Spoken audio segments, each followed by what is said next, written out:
What's going on, folks?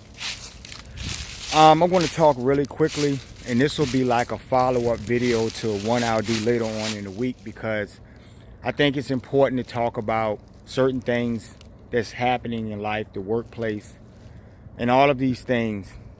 And, you know, it made me really think about some bigger issues, right? Intelligence. I always talk to you guys about emotional intelligence. I talk to you about the intellectual intelligence and how they go hand in hand to make a sound person. Lately, as of present day, we have a lot of people out here in the world who there's something wrong, right? You know, and it's like you're mind fucked retards on some level. And I don't mean that in any way to be disrespectful to any of the real people who have real mental ailments, but I'm talking about these demonically charged mental ailments. That's what I'll say. You know, we're going to talk really quickly today, and then, I'm going to, like I said, I'll do a stump later on in this week, and it'll get, more serious, and we'll talk about some really critical things. But right now, I want you guys to just think for a minute. Think about this world that you're in. And think about all of the things in your society that you have accepted simply because of your lack of knowledge or your limited understanding of anything. It's what propels you in this life, right? The go-getters. But you're bullshitters, though. You really are, because you're ignorant. If you knew the Most High, if you knew this, how would you behave? How would you carry on, right? Knowing that you're being watched. I keep telling you guys that you're consistently being watched, right? And how do you think that, in the next life, the heavens know so much about what you've done in your activities? Because they're consistently with you. As a matter of fact, the Most High is standing in your space, because without him, you can't move. And that is the ignorance. That is the profound level of ignorance that we're dealing with in this world today. The people in the society who are just simply fucking clueless, okay? Now, I want to set up a scenario, and I'll do this real quick because I want you guys to think until we talk again. And I'll bring this up, trust me. But I want you to think about something. Picture yourselves. You've seen these movies. I like to use pop culture reference because a lot of you, your minds are consumed by this shit. And the only way you can reason or understand is if I use something that applies to your current, your everyday life. Things, the airheaded things that you're caught up in. And that's just being truthful about this. But I want you guys to picture yourselves being on a bus. Let's use a bus. We could use a plane, but I like to use the bus analogy. So you're on a bus. You, the person I'm talking to, you guys, the person who's listening, you're on a bus. Put yourselves there. You don't have a steering wheel. And everyone else, when you turn and look from your left to your right on this bus, right? Even the people standing in the aisles, everyone has a steering wheel and they're steering this bus, right? The bus driver has the master wheel and he's a drunk driver, okay? Clearly, you're watching this guy do reckless things. You're not even buckled in, but let's just say you're buckled in your seatbelt because you're bracing for this impact. You're going to run over a cliff. You're going to run into a fucking wall or something, right? Everyone on the bus is having a party. You've seen these skits, these comedy skits and stuff. I think Eddie Murphy did one years and years ago where he got on the bus and everybody was having a party and shit. So just picture that scene. Everybody's living it up. Oh yeah, right? Meanwhile, you're watching the bus driver, right, make reckless turns and do all types of shit, and you're watching him accelerate, and you're keeping your eye on that speedometer because you're noticing that it's steadily increasing, right? You're going faster and faster, right? And you look up ahead, and you see that there's a bridge. You guys are coming up on a bridge, and then that bridge right somewhere out in the middle of that bridge, it's split in two, right? There are two halves, and there's an empty space. So you know clearly that the speed you're going, right, the way the bus driver's, heading in this direction, that you're going to go over this cliff. So you're bracing for the impact. I want you to think about how helpless you would feel. Okay? When you're on that bus and you have no control over anyone else on that bus. Everyone's hell bent on going into that wall or going over that cliff because they enjoy this. This is a fun ride. But you have the sense to know that, sometimes you don't come back from these things. Now, when you take into account that most of the people on this bus are ignorant to the Most High, because we're going to get somewhere with this, then you realize that all of these people are happily and cheerily going to their doom, right? You're seeing it. Way before y'all get to that bridge, you're watching this happen and you have no control. So you feel helpless.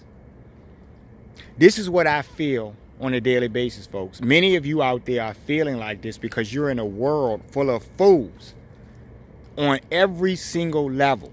You cannot stop the train wreck, but you're watching it. You're a participant. They're making you participate. So you go to someone on the bus and you say, hey, man, they're going too fast. We're going to go over this cliff. And everybody says, oh, just enjoy yourself. Here, take a drink. Sit back. And that's the attitude of most people on this bus.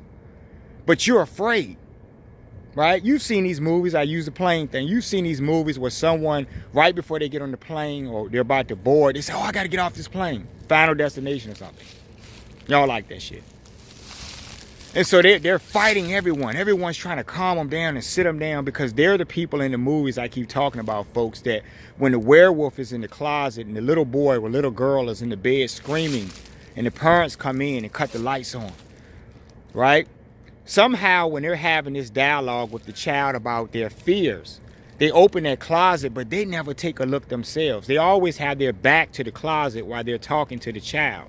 And the child is facing the closet, looking at the demon or the werewolf or whatever in that closet, drooling, ready to pounce on them, pounce on the parents or whatever.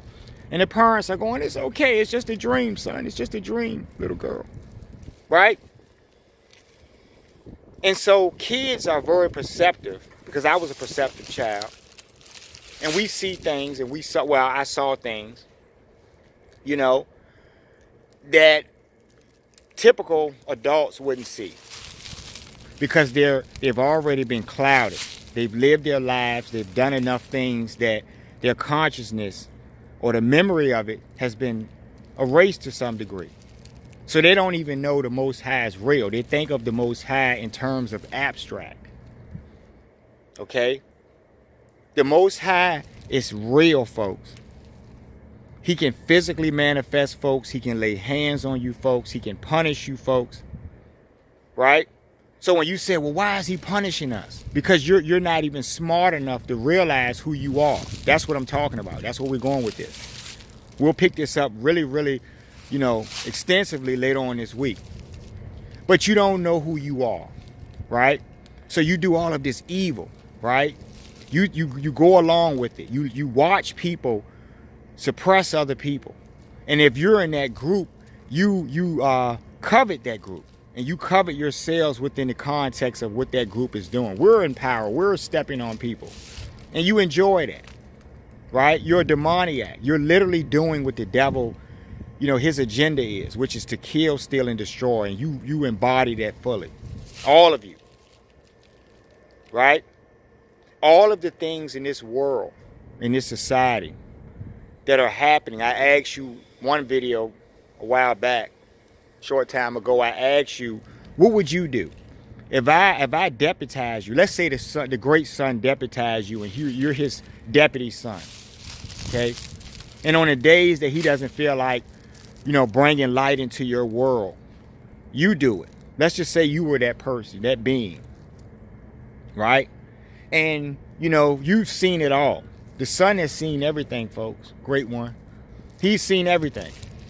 So here we are. You're watching people in society who have narcissistic traits, who have mental problems, who want to control people, who want to, do everything. Because it's not about anything but they're controlling something. Money is not real, folks, on any level. But so when you think about that power company cutting your power off, when literally, I keep telling you folks that you are caretaking on every level. The air that you breathe is provided to you. If you struck a match, the ability for that match to strike would mean in science that there had to be a certain level of air pressure and certain things for that match to even function. So you strike a match because you need fire. And because of the sustainable levels of oxygen in the atmosphere and certain things in science, God science, you're able to sustain that flame and keep flame going, right? So everything that you have or everything that you do, you don't get, is connected to higher energy. The higher beings that caretake you, folks. So you can't do anything without some assistance, but you think because you're ignorant to this, you're doing it all by yourselves. So you go around and, you get some machine and you're refining this power and you're charging people in their homes and you're thinking you're some type of, baron or something. You're a big shot. You're a big shit guy, right? Or person. You're just a fool, though. Do you not understand that all resources and materials that you use to make those generators or compressors were Mother Earth? You never escaped her. That's the science of God, folks. If you use a tree to make or lumber or anything or steel or metal or anything from this world, because the world is alive. The world is a real being. So anything that you use to create anything is her will. Right? You don't get that. So you take all of these things, these resources that are given to you on every second of your existence, right? Because they're doing duties. They're not getting paid for it, right? So why do you think that they're supposed to make sure you have sunlight or air or something? If they have free will just like you, because with your free will, you decide to ignore or not even honor the gods. You don't even believe in the Most High God that they do it for.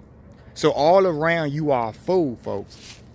But you covered this idea in society of people doing these things and, yeah, that's how it is, man. They just take our money. They just do this and that. They're just a bunch of childish narcissists in power. This is all a game for them, right? Your life is expendable. What they don't realize, though, is that they're in the same boat as you, right? You power burns out there who think you run something, who think this is your world. When the actual being herself, Mother Earth, when she shows her face, I want you to look at her and tell her how much conquering you've done on her surface and how much of this is yours, right? Because she'll say, hand me the deed. Show me the deed. Right? You don't have enough money to pay the sun, right? The moon goddess holds back all these tides. You guys haven't drowned. You don't even realize that it's nothing for them to do this. They're doing duties, folks. When you hold on to God, all of these things become apparent to you, and you conduct yourselves in ways in this society and life where you understand the humility factor, because it's being shown to you on all levels. But you just don't get that. And this is why there has to be a reset. You think that God is just being, big shot and he's punishing you for something that you don't deserve, but you deserve it all, folks. On every level.